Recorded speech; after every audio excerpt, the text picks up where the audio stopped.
आमच्या जिवितान असोच जेजू घोडेक आमकां सांपडलो आसतलो.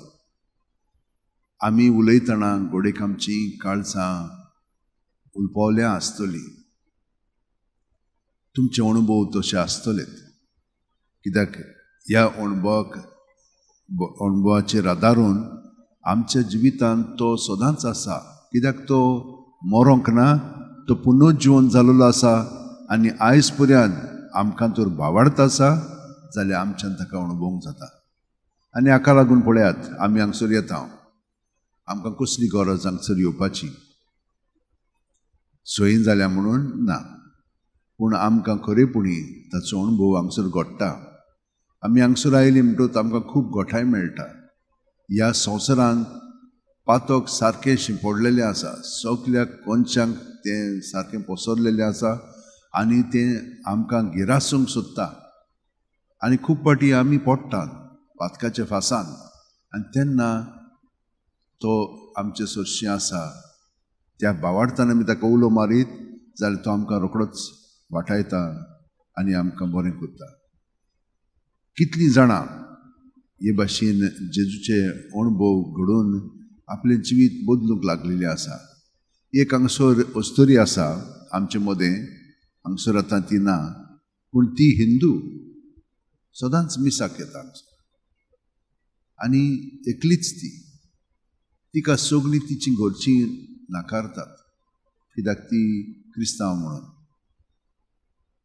आनी हांगसर आयली जाल्यार आमी तिका तितली लेखची ना, ती हिंदू म्हणून.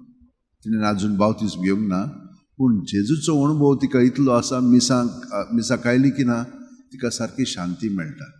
आनी तुमी कितें जाणत, ती एक फावट म्हाका सांगूंक लागली, एकली अस्तोरी हिंदू तिचेशी आयली म्हणूंक लागली, म्हजे लागीं पयशे ना, कांय ना, दोतोराशी वचोंक जायना. तर ती म्हणूंक लागली, तूं जेजूचेर विस्वास दवरताय? म्हणूंक लागली, हांव कोणाचेरूय दवरतां, तूं म्हाका सांग कितें करूंक जाय. जेजूचेर विस्वास धर म्हणूंक लागली आनी हांव तुजेर मागणें करतां.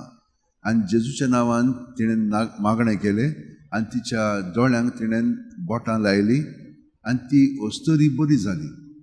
ही मिलाग जेजून तिचे उदेशी ते दुसरे कोंकणी बायलेक घडोवन हाडली. तिणेंच म्हाका खूब सांगलेलें आसा. पळयात, जेजू जिवंत आसा की न्हय, आनी आमी तो ताचेर भावार्थ धरीत कितलें तो आमचें सगळें बरें करतलो.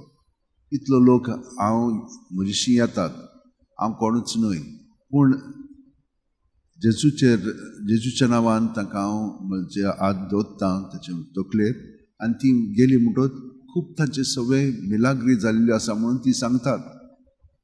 तर असलो भावार्थ आमी सगळ्या जाणांनी पाळलेलो आसा आनी आनीकूय पाळूंक जाय. कितलो तो आमकां मदत करता. पूण आमची मनां अदीक उजवाडान येवच्याक आमी सदांच ताका हाजीर जावया. आमची चिंतनां, आमची भावना ताचेर तर आमी दरीत, तीच तो आमकां उगडापी करून तातूंत सत कितें आसा तें आमकां दाखयतलो. आनी आमची पावलां फुडें मारूंक जाय ती दिशा पर्यंत तो आमकां दाखयतलो. कित्याक ताणेंच आमकां सांगलां, भिवू नाकात, त्या त्या वेळार कितें म्हणूंक जाय, कितें करूंक जाय तें हांव तुमकां सुचयतलों. आनी त्या प्रमाणे केलें म्हणटच ताची महिमा बापायची आमी अदीक आनी अदीक अणभवतल्या आनी परगटतल्या. तर हे भाशेन आमचें जिवीत सारच्याक भयणीनो आनी भावनो विसरो नाकात. जेजू भाशेन आमी सदांच रातची न्हिदच्या आदीं 5 मिनट जेजूच्या एकवटान रावया. कित्याक जेजू आमचें सगळें बापाक आपलें जिवीत, आमचें सगळें आसा तें अर्पितलो. आनी जेजू आमचें मस्तक म्हणटच आमी ताका सारकी एकवटान रावंक जाय. आनी तो आमचे भितरलें अंतस्करण सारकें नीट करतलो. सकाळीं उठली म्हणटा ताका एकवटान रावली की आमची पद्दत चिंतपाची, करपाची आनी चलपाची ती ताची सारकी घडोवन येतली. ह्या भावार्थान तर आमी जियेत जाल्यार खरेपणी हें आमचें सगळें घडटलें. आमी तरी पूण असो मनशां, आमी पातकी मनशां, तें आमी कबूल करीत रावंक जाय.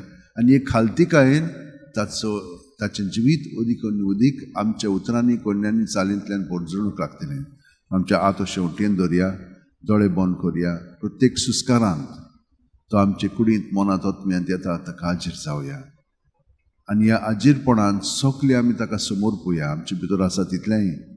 आनी ते वापरून आमकां बरें पळय तें करूंक लागतलो आमचे सगळे आनी हे परी बापायची मोहिमा तो अदीक आनी अदीक उबारून दवरतलो आनी एकामेकाची सेवा आमी करूंक लागतली जशें ताणें आमचो मोग केला तेच भाशेन आमी एकामेकाचो करूंक लागतले